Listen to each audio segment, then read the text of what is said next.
दांत वाली बहू। रंजना कभी ब्रश नहीं करती थी। उसे कितनी बार उसके माँ बाप ने डांटा, लेकिन उसका कोई असर उस पर होता ही नहीं था, जिस कारण से उसके दांत पीले पीले हो जाते हैं। शादी के बाद। अरे बहू, वैसे तो तुझ में कोई कमी नहीं है, पर तेरे दांत इतने पीले कैसे हैं बेटा? कैसे मतलब? कोई सर्जरी थोड़ी ना कराई है। वो तो क्या नाम, मैं ब्रश नहीं करती थी तो पीले हो गए। अब क्या करूं? आप कहें तो लाल करवा लूं या फिर काले? यार ये क्या है, क्यों माँ से लड़ रही हो? लड़ रही हूँ? अरे मैं लड़ रही हूँ या ये बोल रही है कि दांत पीले है, पीले। अरे तपस्या थोड़ी ना की है इन्हें पीले करने के लिए। बकायदा ब्रश नहीं किया है 20 साल तक, तब जाकर। छी, कैसी बात कर रही हो? ये उस वक्त तो पीले नहीं थे जब हम लोग तुम्हें देखने आए थे। अरे तब साफ करवा लिया होगा डेंटिस्ट के पास जाकर। अब देखो कैसे पीले पीले लग रहे हैं। रंजना सास की तरफ गुस्से से देखती है। फिर शुरू हो गई पीले पीले पीले। अरे पीले तो तब भी थे जब मेरे हाथ का रसगुल्ला उड़ा उड़ा कर खा रही थी और बोल रही थी, लड़की नहीं गुणों का खजाना दे रहे भाई साहब आप। खैर, अब वो लोग करते भी तो क्या करते, पीले दांत वाली बहू पल्ले पड़ी थी तो झेलना तो था ही। एक दिन कीर्तन में रंजना गाना गा रही थी। अरे कमला बहन, माँ का द्वार है, यहाँ तो सब शुद्ध होकर आते हैं, फिर अपनी बहू को ब्रश भी नहीं करवाती तुम। दूर से पीले पीले दांत भक्ति में बाधा उत्पन्न कर रहे हैं। अरे कोई 2 साल के बच्ची थोड़ी ना लेकर आई हूँ मैं बहू बनाकर। अच्छी खासी लड़की है, अरे कैसे करवाऊं ब्रश? ये तो उसे खुद करना चाहिए ना। अब माँ बाप तो इसके जैसे तैसे निपटा दिए, ये नहीं सोचा कि सास कैसे संभालेगी। सास बहू को लेकर घर आ जाती है, लेकिन सोच लेती है कि अब इसे लेकर कहीं नहीं जाएगी। अगले रोज बहू कहती है, अरे क्या हो गया, मंदिर नहीं जाना क्या? कीर्तन का वक्त हो रहा है। मेरी मधुर वाणी से कान्हा जी जागते हैं और सोते हैं। आप तो जानती है ना उनकी भक्ति में कितना मन लगता है मेरा। वो क्या है ना, तबीयत ठीक नहीं लग रही है मेरी, आराम करूंगी मैं। तबीयत ठीक नहीं लग रही? अभी तो मिथुन के गाने पर नाच रही थी आप, और अब बोल रही है कि तबीयत ठीक नहीं लग रही।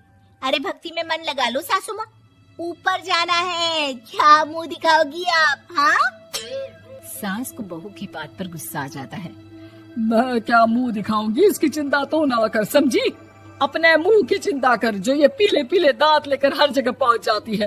पता है लोग कितना मजाक बनाते हैं। ना जी ना, मैं नहीं जाना कहीं तेरे साथ। तो ये बात है।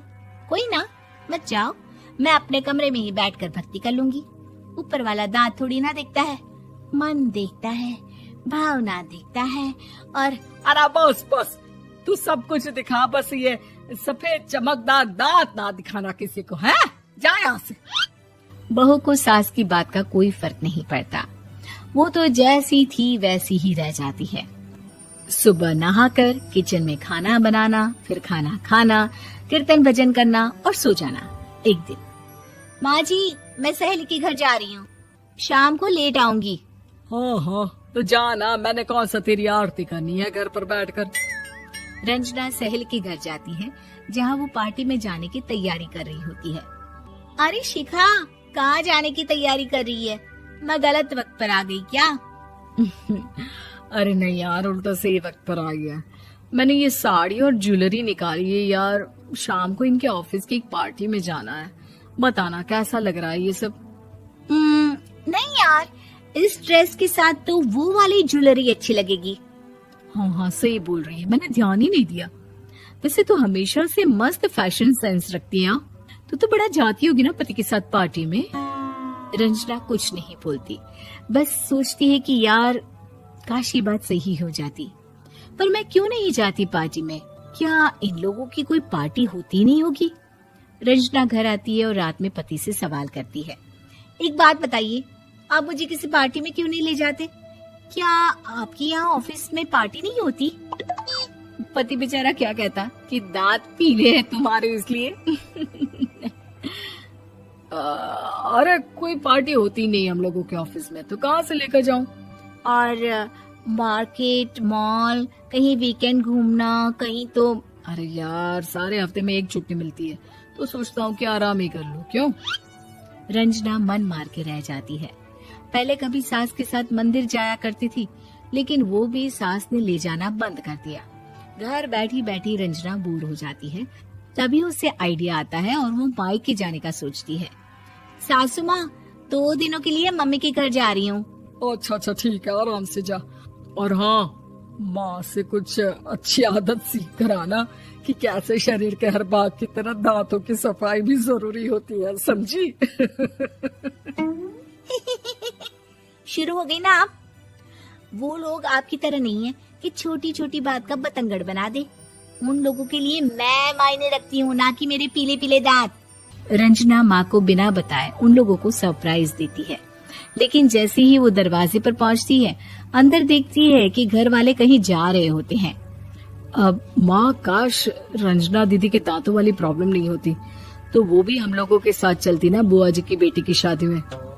हाँ बेटा, लेकिन अब उसे कौन समझाए कि उसको उसके पीले दांत नहीं दिखते, लेकिन उसके आसपास के लोगों को कितना एम्बैरेसिंग फील कराते हैं।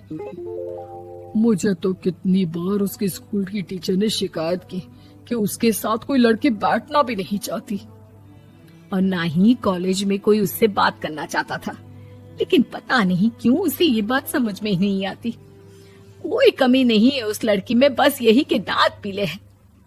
वो तो भला हो जीजा जी और उनकी माँ का, जो दीदी को जैसी है वैसे ही रखा हुआ है। रंजना को अपने घर वालों की बात सुनकर बहुत दुख होता है।